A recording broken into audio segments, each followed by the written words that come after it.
ओम विष्णु विष्णु सब घट साइयाँ खाली नाही कोय। बलिहारी उस घट की जहाँ घट पर घट होय।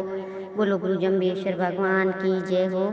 विष्णु इस माँ जागृति मंच पर लगातार हमारी आदरणीय बहनों के द्वारा बहुत सुंदर सुंदर भावार्थ सरलार्थ होते हैं। हर शब्द पर सभी बहनों के विचारों को लेकर आज शब्द नंबर 108 का गुरु महाराज का जो सारांश रूप है वो इस प्रकार से है कि आज गुरु महाराज हमें शब्द नंबर 108 में बता रहे हैं कि हाली लो भल पाली लो सिद्ध पाली लो खेड़त सुना राणो चंद सुर दोय बेल रची लो गंग जमन दोय राशि सत्य संतोष दोय बीज बीजी लो खेती खड़ी आकाशी।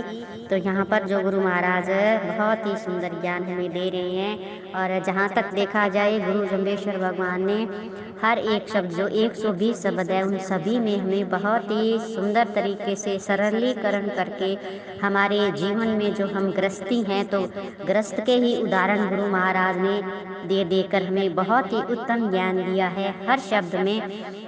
तो गुरु महाराज कहते हैं हल चलाने वाले हाली तथा योग सिद्धि की साधना करने वाले साधक। हर प्राणी के लिए जो गुरु महाराज आज ज्ञान दे रहे हैं कि आप दोनों एक ही श्रेणी में आते हो, इसलिए तुम्हारा जो दोनों का जो परम कर्तव्य है उसको आप अच्छी प्रकार से मन लगा कर करो तथा तब तक करते रहो जब तक सिद्धि यानी फल की प्राप्ति नहीं हो जाती। तो गुरु महाराज यहाँ हमें बहुत सुंदर बात कहते हैं कि जिस तरीके से किसान खेती में बीज बोता है तो उसके बाद वो 6 महीने तक प्रतीक्षा करता है और उस दौरान वो बहुत कड़ी मेहनत भी करता है।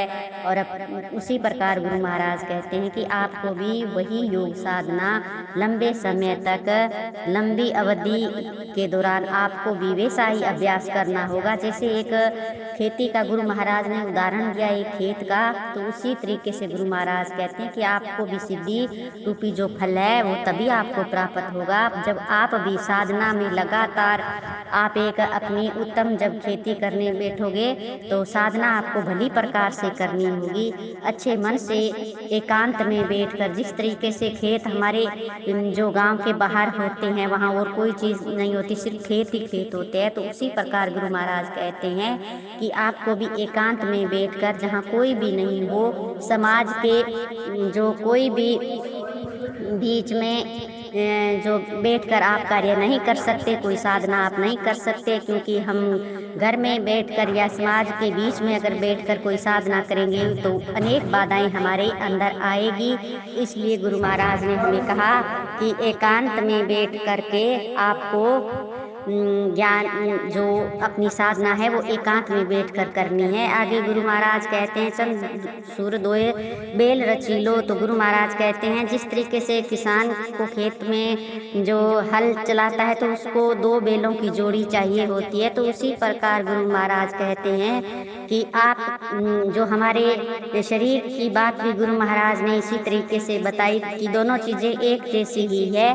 कि जिस तरीके से जो 2 बेल गुरु महाराज ने बताए वो हमारे नासिका के द्वारा जो गुरु महाराज ने कहा कि एक से आप सांस लेते हो एक से छोड़ते हो, तो उसी प्रकार गुरु महाराज कहते हैं कि आपको संसार के सभी विषय वासनाओं में जो आप उलझे हुए हो उसको आपको छोड़ना होगा। और जो गंगा और जमुना जो 2 राशियां डाल रखी है जो इन श्वासों के पीछे गुरु महाराज कहते हैं कि ये एक योग सिद्धि की बात बता रहे हैं गुरु महाराज की। जिस तरीके से अपने जो साइंस में एक प्राणायाम होता है तो उसी के द्वारा जो योग साधना होती है, तो ये अपने शरीर के ऊपर गुरु महाराज बता रहे हैं कि किस तरीके से आपको श्वासों को कंट्रोल करके।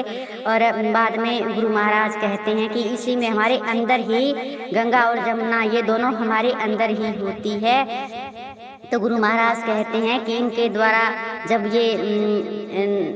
ये नाथ रूपी आपकी जो राशि है तो इसमें गुरु महाराज कहते हैं कि इससे आपको जो एक उत्तम साधना करनी है वो साधना किस तरीके करनी है कि सबसे पहले आपको सत्य का मार्ग अपनाना होगा, सत्य पर आपको चलना होगा। सत्य पर चलते हुए बाद में गुरु महाराज ने कहा कि आपको योग सिद्धि में संतोष करना होगा। और गुरु महाराज कहते हैं आपको सत्य पर अडिग रहना होगा, तभी आपकी जो है ये साधना रूपी फल है तभी आपकी उस फल का आपको प्राप्त होगा। इसके लिए आपको प्रतीक्षा करनी होगी। और सबसे ज़्यादा गुरु महाराज ने कहा कि जो बाहरी विषय भोगों की प्राप्ति की तरफ से तो आपकी वृत्ति को हटाना होगा। जो भी शरीर निर्वाह के लिए प्राप्त हो जाए उसी में आपको संतोष भी करना होगा। तो गुरु महाराज कहते हैं विचारों से, जो हमारे अनेक प्रकार के विचार हैं, उन विचारों से सर्वथा शून्य होकर ही योग साधना रूपी खेती की जा सकती है। जब तक विचारों का प्रवाह चलता रहेगा तब तक आपकी साधना सफल नहीं हो सकेगी। विचारों की शून्यता समाधि की प्रथम अवस्था होती है। इसलिए कहा है कि खेती खड़ी आकाशी, यानी हमने कई तरह के विचार मन में आते हैं, उन विचारों को रोककर अपने मन पर कंट्रोल करके और फिर गुरु महाराज ने कहा एक उत्तम साधना आपको करनी होगी। उसके बाद में गुरु महाराज ने कहा चेतन रावल पहरे बैठे मृग खेती चर नहीं जाई, गुरु प्रसादे केवल ज्ञाने ब्रह्म ज्ञाने सहज साने, यह घर रिद्धि सिद्धि पाई। तो यहाँ पर बहुत गुरु महाराज कहते हैं कि हमारी जो खेती है तो इस के ऊपर गुरु महाराज कहते हैं कि आपको बहुत सचेत रहना होगा। और जो हमारी खेती है वो कोई हिरण उसको चर नहीं जाए। तो उसी प्रकार से गुरु महाराज कहते हैं कि आपके मन की इंद्रियां निरंतर अभ्यास के द्वारा आत्मा में आपको समाहित करनी होगी। उस समय सचेत रहने की आवश्यकता है, क्योंकि अगर सचेत नहीं रहने से एक क्षण में ही ये चट कर जाएगी। इसलिए सदा सचेत रहकर निर्णय लेने वाली बुद्धि रावल को पहरे पर बिठाना होगा। और गुरु महाराज कहते हैं जिस तरीके से किसान अपनी परिश्रम करता है, बहुत परिश्रम अपने सच्चे मन से करता है और फिर बाद में उसको जो सफलता मिलती है, जब अच्छी फसल होती है, तो वो गुरु परमात्मा की असीम कृपा और प्रसन्नता और आशीर्वाद से ही सुलभ हो पाती है। तो इसीलिए गुरु महाराज ने कहा कि जो साधना है वो भी एक परमात्मा के आशीर्वाद और से ही हमें प्राप्त होती है, क्योंकि हम प्रसन्न और खुश रहते हैं। तभी गुरु महाराज कहते हैं कि गुरु प्रसाद अगर हमें